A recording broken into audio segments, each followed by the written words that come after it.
Australian Holocaust survivor Eddie Jaku, known for his best-selling memoir The Happiest Man on Earth, has died aged 101. Prime Minister Scott Morrison announced his death on Tuesday and called Mr. Jaku an inspiration and a joy. Having survived the Holocaust, Eddie chose to make his life a testimony of how hope and love can triumph over despair and hate, he said. He will be sadly missed, especially by our Jewish community. He was an inspiration and a joy. Shalom Eddie, and thank you for your great gift to us all, and our sincere condolences to all your loving family and friends. Mr. Jaku was born in Germany and experienced the horrors of the Nazis while captive at Auschwitz and Buchenwald concentration camps during World War II. He was first captured in 1938 and spent years trying to survive in death camps that claimed the lives of millions. He miraculously escaped the death march and was rescued by Allied soldiers before he moved to Australia in 1950 to start a new life with his wife Flor, haunted by what he had seen. Federal Treasurer Josh Frydenberg also paid tribute to the 101-year-old, saying that Australia had lost a giant. He dedicated his life to educating others about the dangers of intolerance and the importance of hope, he said. Scarred by the past, he only looked forward. May his story be told for generations to come. Mr. Jaku published his book The Happiest Man on Earth last year at the age of 100, after struggling to open up about the horrors he went through. The cover shows his forearm inked with the number given to him during his time held captive in German concentration camps. Mr. Jaku, who was a father, grandfather, and great-grandfather, volunteered for decades at the Sydney Jewish Museum and celebrated his 101st birthday in April. Life is what you want it to be, he said during a Zoom call with the museum last year. Life is in your hands. Happiness doesn't fall from the sky. You want to be happy? You can be happy. When they put this number on my arm, I was condemned to a slow death. And I didn't die, and this is grateful. When Mr. Jaku was aged just 13, Adolf Hitler had come into power and he was kicked out of high school because he was Jewish. His father was a mechanical engineer and sent him 9 hours away to follow in his footsteps and learn similar skills.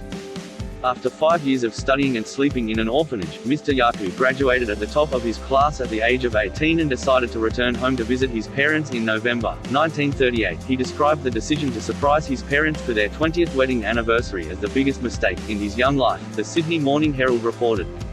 When he returned home, his family had already gone into hiding, and after spending the night asleep in his childhood bed, he woke to a group of Nazis beating him. They killed his beloved pet Dash and Lulu, burned his house down and tried to carve a swastika into his arm. He was taken to Buchenwald while also spending time as a prisoner in other camps in France and Belgium between 1939 and 1941. Over the course of the next few years, Mr. Jaku managed to escape the camps on multiple occasions. After one escape, he lived in hiding with his family in an attic similar to that of Anne Frank, but they were eventually found by Belgian police.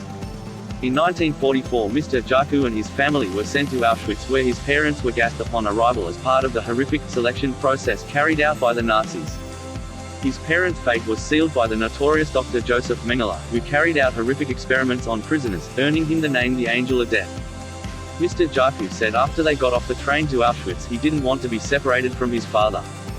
When the new arrivals were split into two lines, those who could work and those who would be sent to their deaths, he switched lines to be with his dad. I was nearly on the truck with my father when one of the stooges standing guard with Mengele said, "Hey, didn't he tell you this way? Your father goes by truck and you walk into the camp," he said. I never saw my father again. He sent him and my mother to the gas chamber.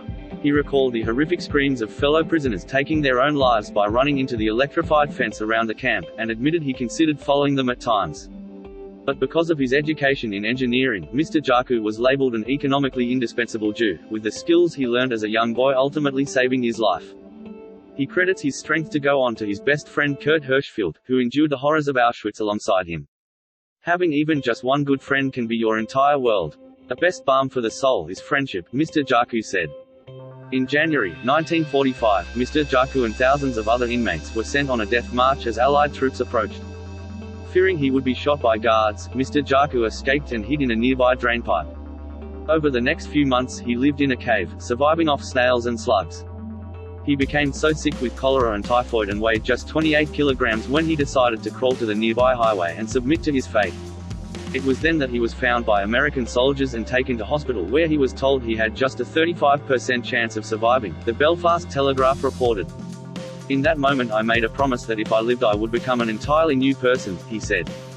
Incredibly, his friend Kurt and his sister Henny both survived. He married his wife of 75 years, Flor, on April 20, 1946, Hitler's birthday. But in the years after the war, Mr. Jaku struggled to forget the horrors he witnessed under the Nazis. I was not sure why I was still alive, or if I truly wanted to live, he told the Sydney Morning Herald.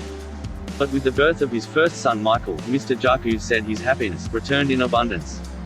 In their new life in Sydney, Flor worked as a dressmaker and Mr. Jaku worked at a garage. Eventually the pair sold the garage and went into real estate together and only retired in their 90s. Despite everything Mr. Jaku saw and lived through, he made it his mission not to live with hatred.